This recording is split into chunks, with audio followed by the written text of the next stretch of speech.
I've seen a few posts about this and I wanted to comment on it because I have a personal experience with it. It isn't something that's happening in the future. It's something that's happening now. I rented a car in Europe, and as the woman handed me the car keys, she said, "This is a brand new car." And she was like super excited about it. She was like, "It's 2026. It's a brand new car." And I was like, awesome. No one's had a chance to like fart or smoke in it. This will be great. And I'd driven it for a day or two, and I was getting on a highway. It was a 6-lane highway. And all of a sudden, the gas stopped working. And I'm pressing on the gas. I can't get the car to go. So the car is dinging. It's making all this noise, and I can't figure out what's going on. And I look at the dashboard, and in English, it says, "Sit up straight. We can't find your eyes." Why do you need to see my eyes? That was my first thought.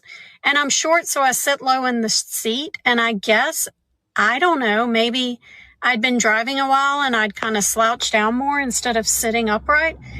And when I sat upright, the gas would work once again. And so I pressed the gas, but I was slowing down enough that it was going to cause a traffic hazard. And the thing is, it knew I wasn't asleep because I was pressing on the gas. So it knew I was awake. It just wanted to see my eyes.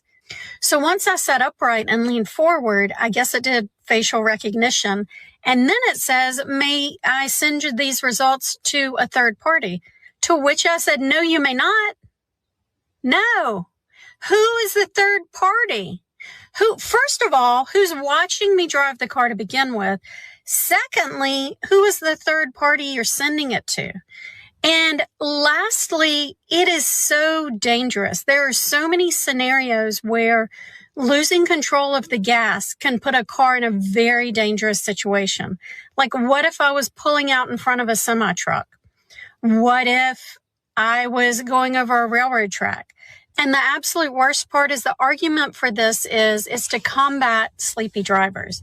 And the truth is, if you fall asleep while you're driving, you're not going to be pushing down all the way on the gas. You're going to let up. You're going to relax.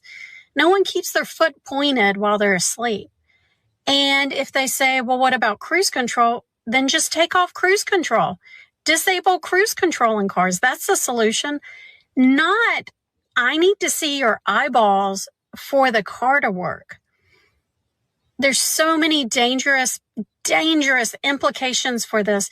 But even if you're using it just for the good implication, sleepy drivers, we need to see eyeballs at all times, it's still wrong. It's still a stupid idea. This is what Walmart's new AI system says when you call to ask for help.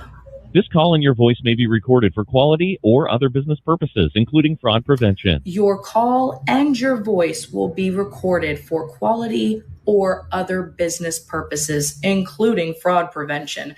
I like how they put that at the end to kind of make your brain feel like it's a safe thing. It's not, because I looked into what other business purposes could be, and it is not limited to AI training, voice cloning data sets, emotion tracking, behavioral analysis, customer profiling, speech recognition systems. What ethically could you use that for? I swear every millennial in 2026 is just totally ready to pull a complete 180, because we basically grew up in an era where we watched innovation make life genuinely better every single year. Like, think when cell phones first came out, or iPods, digital cameras, smartphones, when there was literally an app for everything. Like, we were so incredibly pumped. And then it just turned. Everything became a subscription. Social media became an algorithm. A sandwich costs $20 for whatever reason. And you can't go 24 hours without some sort of once in a lifetime event coming directly to your phone, which is now, by the way, a 7-inch supercomputer that was designed to command our attention 24/7. Like, where I'm getting at, we were sold on the idea that technology was going to bring convenience and make things more affordable. And it just snowballed into whatever era we are currently living in today. And now almost every millennial I know would basically gladly trade all of it for a job as a park ranger who only needs a flip phone, who lives out west in like a tiny town with this cute little diner on the corner where the waitress knows their order. I think I speak for all millennials when I say we're tired in a way that feels permanent. It's not like I stayed up too late type of tired, or I just need a good night's rest tired. No, it's more like I have 507 open tabs in my brain that I can't close type of tired. And I think it's because we've been conditioned to always be on. There's always something we forgot or need to schedule or need to buy or need to remember next week. And the rare instance that we do get a second to relax, our brains are still working. They're still running the background process, like updating the anxiety or installing new stress for absolutely no reason. But the craziest part is that we've gotten so used to it, we don't even talk about it anymore. You'll ask somebody, how you doing? They'll say, oh, tired. And everybody just kind of nods along yep, that checks out. We don't even ask why, because at this point, being tired isn't an occasional feeling. It's become part of our operating system. Honestly, I don't think millennials need more sleep. I think we all just need one day where absolutely nothing requires our attention. Now, I'm no theorist, but don't you think it's a little bit strange at the same time that they announce 2027 new vehicles are going to be scanning your eyeballs off with AI, and there's going to be sensors in the steering wheel, and you got to put both your hands on the wheel at the same time. This is already happening in the UK. Otherwise, your car will shut off. Don't you think it's a little bit strange that while that's happening, a spontaneous oil shortage is happening, which is making them add more ethanol, or this is the excuse to add more ethanol to the gas, which is horrible for old engines. And then all these junkyards are burning up. Have you not heard? There's been a bunch of big giant junkyards that have caught on fire randomly. So all the parts, all the old parts for the old cars burning up. The new gas could significantly shorten the lifespan of the old vehicles that are on the road. So all the people who said, I'm just going to keep driving my 1990, whatever, I agree, that's cool, but you're going to have to figure out how to get ethanol out of the freaking gas. Otherwise it's going to prematurely gimp your engine. Furthermore, at the same time that all that is happening, people think you're going to be able to just jailbreak your car and turn off all that AI crap, not knowing a lot has changed in the last few years for the automotive industry.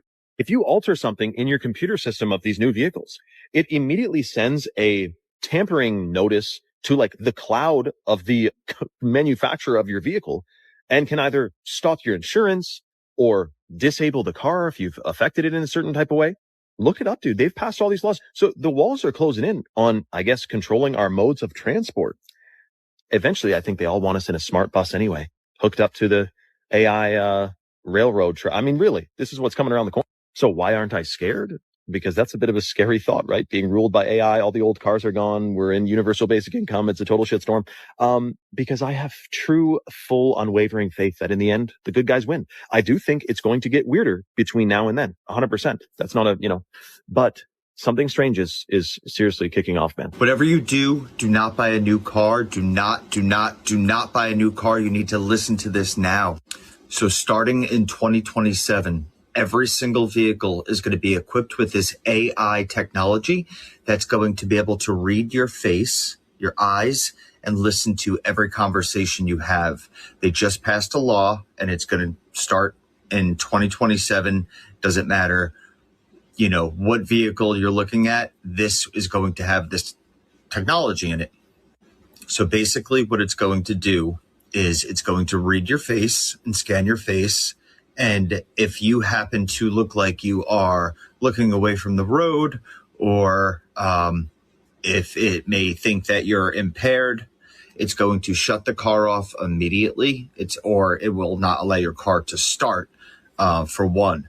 But if you are driving and let's say you look away from the windshield for 5 seconds, you're looking at, scenery or whatever the case may be, it's going to immediately deactivate your vehicle and it's not going to restart it for X amount of hours.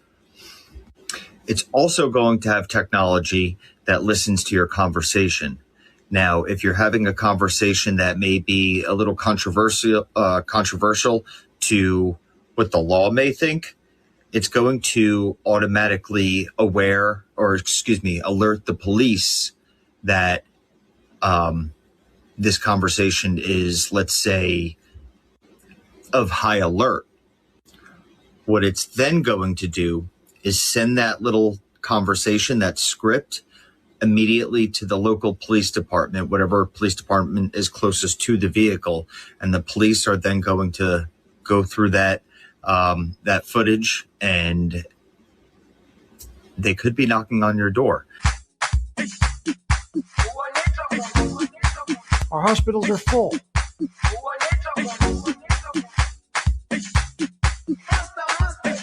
Our hospitals are full.